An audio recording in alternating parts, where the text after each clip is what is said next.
Hey everyone, Once Bitten here. So this is the second game I played while in Manchester, England. Basically, if you saw the battle report just previous to this, I was playing Empire against the Bretonnian army. So for this game, I'm playing the exact same Bretonnian list that my opponent played in the previous game, and I'm playing another person in his Empire list, and he's not using the same list that I had.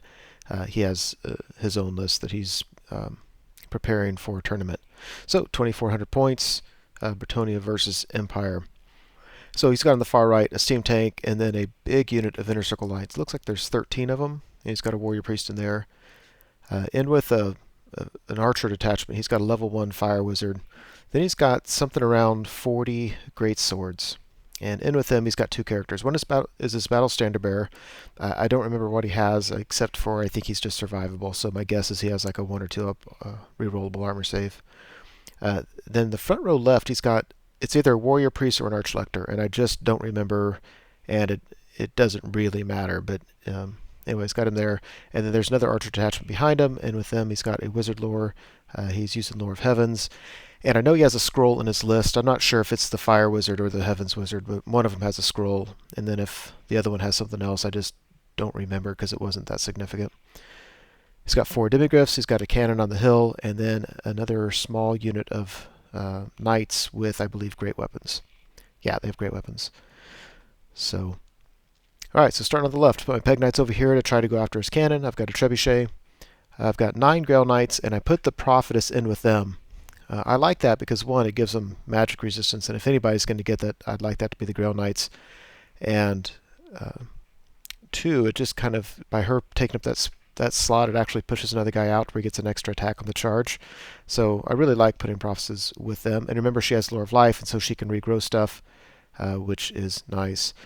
Then I've got 9 Knights of the Realm. I put my Battle Standard Bearer in there. Again, I don't remember exactly what the build was. I'm pretty sure it's a 1-up rerollable. I've got some Fast Cav. I've got Men-at-Arms with the level 2 Beast, Prayer of Icon. Archers on the hill. Another unit of archers just off the hill, trebuchet, and then knights errant. And I put the Lord to throw a killing blow, virtue, and the always strikes first sword over on this side because that's where his steam tank was. So I didn't feel obligated to put him in a particular unit as I was going into deployment. I planned on just putting him wherever I needed to put him so that he could have a chance at getting the steam tank. So I vanguard. He doesn't have any vanguarding units, so I move up just like that. I pray, of course, so he goes first, and he moves, as you can see. So he's taking his inner circle knights to go after my general, and my guess is his plan is to take that steam tank behind him towards the middle of the lines, which is bad. I really don't want my general in with a bunch of knights. Otherwise, everything looks like that. There's the left. There's the right. Let's see, during the magic phase, yeah, he gets off some kind of heaven spell on my peg knights. I don't remember if I tried to stop it or not, but he did some wounds, and he got the lore attribute, and between the two of them really beat up my peg knights. I'm down to 1 guy left and only 1 wound, but he passed his panic, so that was nice. Cannon took off the trebuchet on the right-hand side. After last game, I felt lucky to even have 1 left after Empire turn 1. So Bretonnian turn 1. Over here on the right, I take both units of archers and march them up as far as I can. I figure they're not going to do much good shooting, and they might help me just act as chaff units. If you look at my Mannered Yeoman, charged his fire wizard with his archer detachment, and they fled, and I just went ahead and let it be a failed charge. I didn't try to redirect. Then during the magic phase, I got Dwellers Below off on the greatsword unit, and it looks like he lost exactly half the unit, so I guess I got odds on it, which was very, very nice. And he lost his either his archlector or his warrior priest, and that's why I don't remember because it never came up because he was dead on turn 1.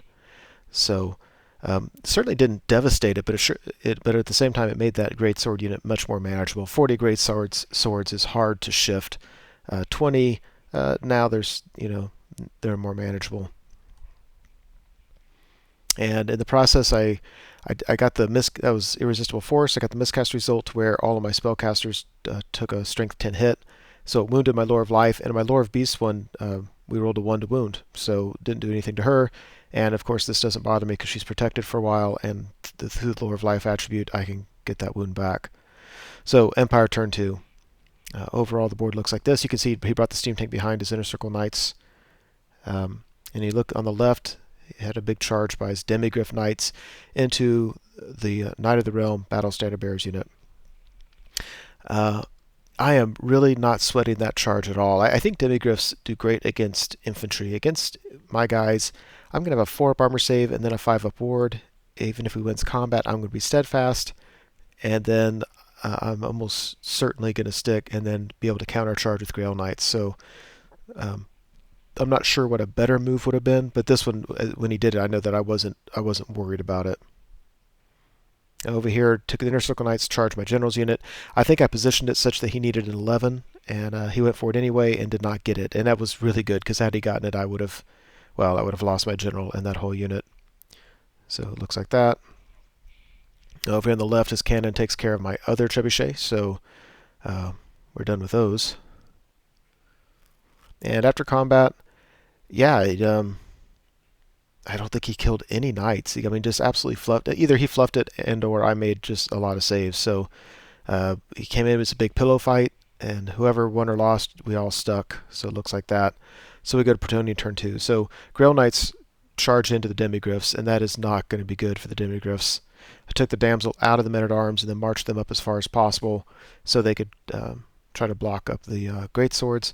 I actually like that matchup. I've got a 5-up ward save against those guys. They're going to do a lot of damage, but my guys will be steadfast.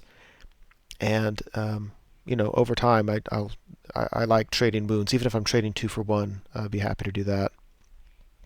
If you look on the right, I took the archers on the right and marched them up so that the Inner Circle Knights can't wheel past them.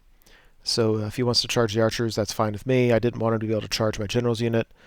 And then my general's unit next turn should be able to charge that steam tank, because I don't think he can get out of their charge reach. I mean, even if he did something funky and anyway tried to get away, I just don't think it's going to be possible for him to get that steam tank away from my general. Over here, my one remaining Peg Knight with 1 wound left goes in and charges the cannon. And yeah, there's that charge. Again, that's the unit on the left are Grail Knights. That is not going to be good for the Demigryph Knights. And yeah, here's the archers on the left. I'm trying to block up his steam tank, but that's not necessarily real easy. But for the most part, they're blocking him where I need them to block. So I should say during the magic phase, I casted regrowth off on the Peg Knights, so they're up to almost full strength now, and got the wound off the prophetess. We tore up the Demigryphs. If you look at my knights, I don't think he killed any that round of combat either. Now, granted, the Grail Knights struck first and killed a couple of them, so they didn't have that many attacks back. But yeah, his Demigryphs after 2 rounds of combat did 0 wounds to me. So we went ahead and overran. Now I can get countercharged by the great swords and by the knights on the left on my 2 knight units, and I'm a little bit worried about that, but I think for the most part I'll be okay. There we go. Almost full strength Peg Knights take care of the cannon, turn around to threaten his wizards who are floating around with those archer detachments. So Empire turn 3. Overall it looks like that. Great swords charged my battle standard bearers unit. Knights with great weapons charge the flank of my Grail Knights. The Inner Circle Knights charge my archers, and if you look, the steam tank tried to charge my general's unit.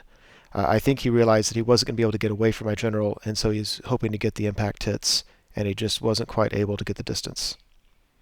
So here's some close-ups. Now, the one bad thing is, if you look at the top, he's got his level 4 with that archer detachment, and he's did that so that he could cast spells at my Peg Knights.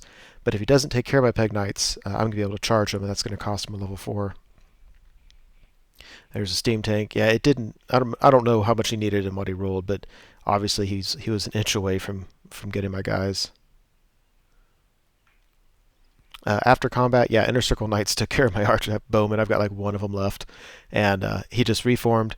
So now I think what he's looking at is my general's going to charge a steam tank, and I've got really 1 chance to get heroic killing blow. And if I don't, I'm going to get countercharged for those Inner Circle Knights, and he'll win that matchup.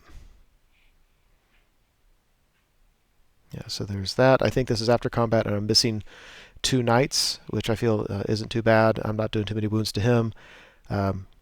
Yeah, whoever wins doesn't matter because we stick around. And the picture didn't show up, but the knights that came to the flank of my Grail Knights, killed at least a couple of them before they even got to strike. I won combat, and Grail Knights chased them down on the left. So this is Bretonnian turn 3. Lots of things going on here. You see the men-at-arms into the flank of the Great Swords, the Peg Knights into the Archer detachment slash level 4. Knights Errant with my Heroic Killing Blow Lord into the Steam Tank. Yeah, there's that. And we're both nervous about that. I mean, I've got 4 attacks, re-rolling to hit, and then when I roll a wound, I need to roll a 6. If I don't, I am in some serious, serious trouble. Actually, if I don't, I'll get to go again next turn, so I'll have another chance to get the Steam Tank, and then I'll probably lose the unit and my general, but at least I'd be able to get the Steam Tank out of the way. I know the Great Swords are stubborn, so the combat res isn't doing me a ton of good here, but I just need as many attacks as possible on those Great Swords just to get them dead. There's the Peg Knight charge. And after combat, just the most awful luck for the Empire. So I go in and I get Heroic Killing Blow on the Steam Tank. Kills it. The Inner Circle Knights are within 6 inches. They have to take a panic test, and they fail it. I don't know if they're out of range of the BSB or if they failed both of them. Either way, they fail it. They have to run away for the nearest enemy unit, which was my fast cav, which was right. They were like an inch away from my fast cav and several inches away from my general's unit. So they had to run away from my fast cav, which put them, as you can see him. So after I killed the Steam Tank, I just reformed my general's unit so that if he rallies, assuming he does, I can charge him and at least have the advantage there. That's got to be. The game has not been going the Empire's way, but that right there really just kind of sealed the deal. And then, to add insult to injury, his turn rolls around and he fails to rally. So now my next turn I can charge him and just push him off the board. Let's see, over here, I think on my last turn, I killed the Peg Knights, killed all of the detachment. The wizard broke from combat, but I couldn't run him down, and so it looks like that. So on his turn, he rallies the wizard.